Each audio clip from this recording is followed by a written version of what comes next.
start the second presentation, which is on in vitro lipase, cholesterol esterase, and cholesterol micellization inhibitory activities of Ceylon, Cinnamomum, zeylanicum, Blume. So it's similar to what was being presented by anti-hypercholesterolemic effects. And it's been presented by Mrs. W.P.K.M. Abeysekera. She is a graduate from the Faculty of Science, University of Colombo. Currently, she is reading for a PhD in the University of Colombo. Her research interests include bioactivity of natural products, development of nutraceuticals, cosmeceuticals, and functional foods, molecular biology, and biotechnology. Quite a wide range. There are two other authors, but Ms. Abeysekera will be the presenter.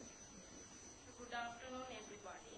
I am here to present the research work on in vitro lipase, cholesterol esterase, and cholesterol micellization inhibitory activities of Ceylon, cinnamon. So, hyperlipidemia is characterized as the elevated level of serum lipids, which includes triglycerides, cholesterol, lipoproteins, and so on. There are several genetic and non-genetic factors involved in development of hyperlipidemia. So, non-genetic factors like bad dietary habits, diets rich in saturated fats and cholesterol, lack of proper physical activities, and having sedentary lifestyles, stress, excessive smoking, and excessive alcohol consumption plays a major role. So it contributes significantly in pathogenesis of certain non-communicable diseases like diabetes mellitus, obesity, hypertension, cardiovascular diseases, and so on. Therefore, there are antilipidemic drugs around the world to control hyperlipidemia. So these drugs have various mechanisms of action to control the hyperlipidemic condition.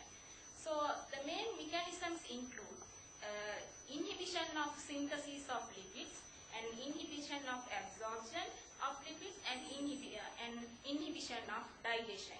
So these are the main drugs, and these drugs are associated with side effects, and some of these drugs are expensive and beyond the control of developing country people.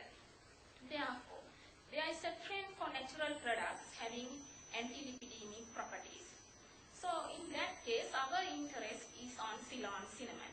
Actually, it is an indigenous plant to Sri Lanka. It is called as true cinnamon, not only in Sri Lanka, worldwide, because of its unique taste, aroma, and phytochemical composition. Actually, this bark of Ceylon cinnamon has wide variety of applications.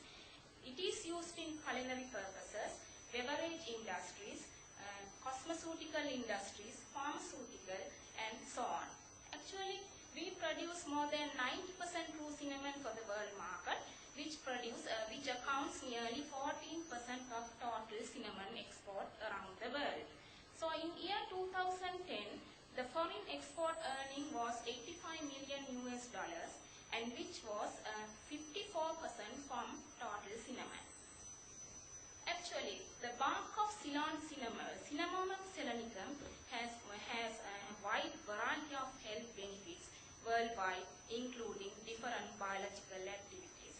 However, the rationale of our research, even though different biological activities have been reported, the antilipidemic activity of Ceylon cinnamon is less investigated worldwide, and its effect on lipase, cholesterol esterase, and cholesterol micellization inhibitory activities are not reported to date. So as I told earlier, there are few publications, but even that publication, they say that they use Cinnamomum zeylanicum, but most of the publication, they did not have authentication. So we don't know whether they have used the right species. Another thing is, if you look at the Sri Lankan scenario, this is the only available publication on effect of Ceylon cinnamon on lipids. Therefore, our objective was to evaluate in vitro lipase, cholesterol esterase, and cholesterol micellization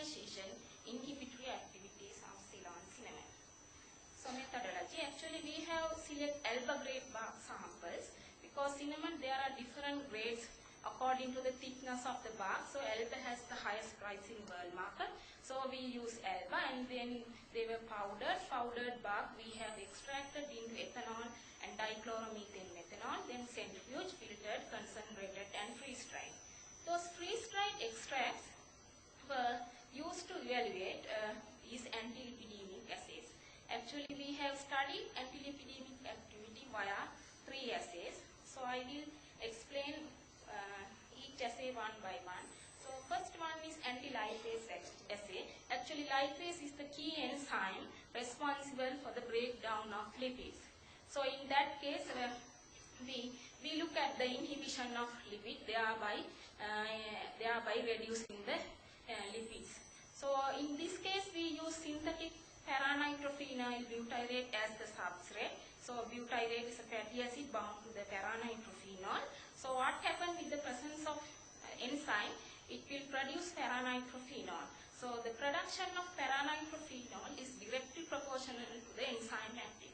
So what happens with the presence of inhibitors? It will reduce the paranitrophenol, thereby it will reduce the absorption. So this is the basic principle behind the assay.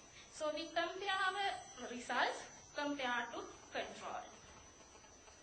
The second assay is the cholesterol micellization inhibitory assay. Actually, cholesterol esterase enzyme is responsible for the hydrolysis of cholesterol esters, because cholesterols, there are 2 forms, bound and free form. Only the free form can be absorbed in our gut, otherwise it has to be hydrolyzed. So in this case, we look at antilipidemic activity as digestion, as a digestion inhibition as well as absorption inhibition. So again, we use the synthetic substrate as the substrate, and the principle is same. So with the presence of inhibitors, it will reduce the production of paranitrophenol, thereby it will reduce the absorbance. So the last assay is the cholesterol micellization inhibitory assay. Actually, first we produce artificial micelles, because these artificial micelles represent as the model system to study the cholesterol solubility in cells. So this first we produce artificial micelles, then we further incubated these artificial micelles with our interested compounds. What happened when they further incubate? It will produce insoluble complexes and it will precipitate the cholesterol. Thereby, it will reduce the cholesterol solubility. So what we measure is the solubility of cholesterol. So in control, there will be more absorbance and compare to our extract. So this is the mechanism. So it will reduce the cholesterol solubility with the presence of compound, and thereby it will reduce the absorbance. So data were statistically analyzed using SAS software. So results and discussion part. This slide shows the anti-lipase activity of bark extracts of Ceylon cinnamon. As you can see, there was no significant difference for the IC50 value for the studied extracts. If we compare our results with the clinically available anti-lipase inhibitor orlistat, I would say it's moderate, because it's difficult to find potent lipase inhibitors from plants. There are lipase inhibitors which was isolated from mostly the microorganisms, especially fungus. Even the orlistat, it was isolated from Streptomyces species. Even in our lab, we have screened several plants. None of these were active even as cinnamon. So this shows the dose-response relationship. This slide shows the cholesterol esterase inhibitory activity. In that case, both extract had significant difference. We compare our results with the standard drug orlistat. The ethanolic bark has almost potent activity. So actually, in the clinical level, there are no cholesterol inhibitors today. So there will be a potent here. This slide shows the dose-response relationship. So the last one, the cholesterol micellization inhibitory activity. So in this case,